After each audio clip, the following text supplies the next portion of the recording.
আসসালামু আলাইকুম এভরিওয়ান। আজকের আয়োজনে আপনাদেরকে ঝটপট মিক্সড গ্রিল ভেজিটেবল তৈরি করে দেখাবো। 1 থেকে 2 মিনিটের মধ্যে এই ভেজিটেবলটা তৈরি হয়ে যাবে আর একদম তেল ছাড়া আপনারা তৈরি করে খেতে পারবেন। আজকাল কিন্তু আমরা বেশিরভাগ মানুষেরাই হেলদি খাবার খেতে পছন্দ করি। তো একঘেয়েমি প্রতিদিন কিন্তু সবজি রান্না করে খেতে ভালো লাগে না। মাঝে মধ্যে যদি আপনারা চান একটু গ্রিল করে খেতে সপ্তাহে একদিন, তাহলে কিন্তু মন্দ হবে না। এই ভেজিটেবল গ্রিলের পাশাপাশি কিন্তু আপনারা চাইলে চিকেন অথবা ফিশও নিতে পারেন। তো আমি আজকে আপনাদেরকে ভেজিটেবলই শুধু তৈরি করে দেখাবো। আশা করি আপনাদের কাছে ভালো লাগবে। তো প্রথমে আমি এখানে কিছু ভেজিটেবল নিয়েছি, কজেট আর হচ্ছে অবার্জিন বেগুন আর হচ্ছে টমেটো। তো আমি এগুলোকে প্রথমে ধুয়ে তারপর পানিটাকে ভালোভাবে জড়িয়ে নিয়েছি। আমি tissue paper kitchen tissue paper দিয়ে এগুলোকে একটু মুছেও নিয়েছি। আর এখন আমি কেটে নিচ্ছি, তবে আমি একটু মিডিয়াম সাইজের করে কেটে নিচ্ছি। খুব বেশি পাতলাও না, খুব বেশি মোটাও না, এইরকম করে আমি একটু বেঁকা করে কেটে নিচ্ছি। আপনারা চাইলে সোজা করেও কেটে নিতে পারেন। তো আমার এখানে কজেকটা কাটা হয়েছে। তো আমি এখন অবার্জিনটা কেটে নিচ্ছি। তো সেম সাইজ করে আমি কেটে নেব। আর এগুলোকে কাটার পর আমি আর ধুবো না, কাটার পর ধুলে কিন্তু পানি ঢুকে যাবে। তারপর কিন্তু আপনি এগুলোকে গ্রিল করতে পারবেন না। আপনি সিজলিং প্যানেও গ্রিল করতে পারেন, চাইলে আপনি নর্মাল প্যানেও গ্রিল করতে পারেন। তবে একটা জিনিস খেয়াল রাখবেন, এগুলোকে কাটার পর আর ধুতে যাবেন না, ধুলে কিন্তু পানি ঢুকে যাবে। এখন টমেটোটাকেও আমি 2 পিস করে কেটে নিলাম। তো আমি এই কটাই নেব, আর বাকিগুলো নেব না।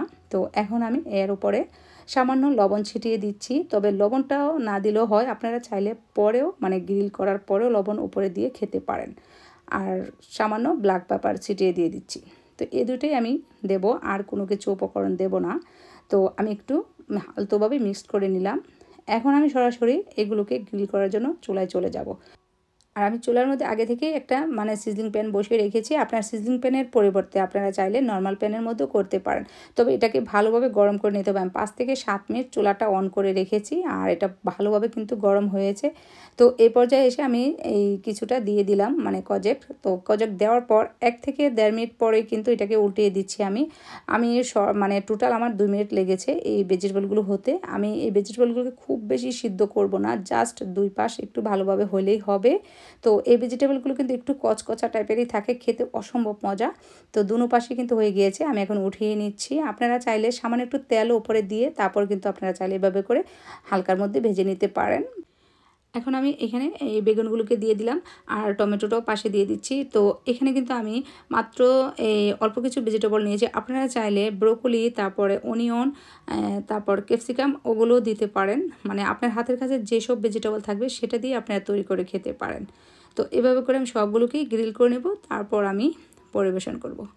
এই তো তৈরি হয়ে গেল আমার খুব সহজেই ঝটপট 2 থেকে 2.5 মিনিটের মধ্যে কিন্তু হয়ে গেছে। আমি সবশেষে একটা সুইটকর্ন দিয়েছি, এটা হচ্ছে অপশনাল। যদি আপনাদের পছন্দ হয় আপনারাও তৈরি করে এভাবে নিতে পারেন।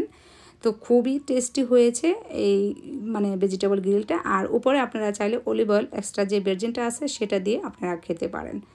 তো রেসিপিটি যদি ভালো লাগে ভিডিওর শুরুতে একটি লাইক দিয়ে দিবেন, আর সেই সাথে রেসিপিটি সবার মাধ্যমে শেয়ার করে দেবেন।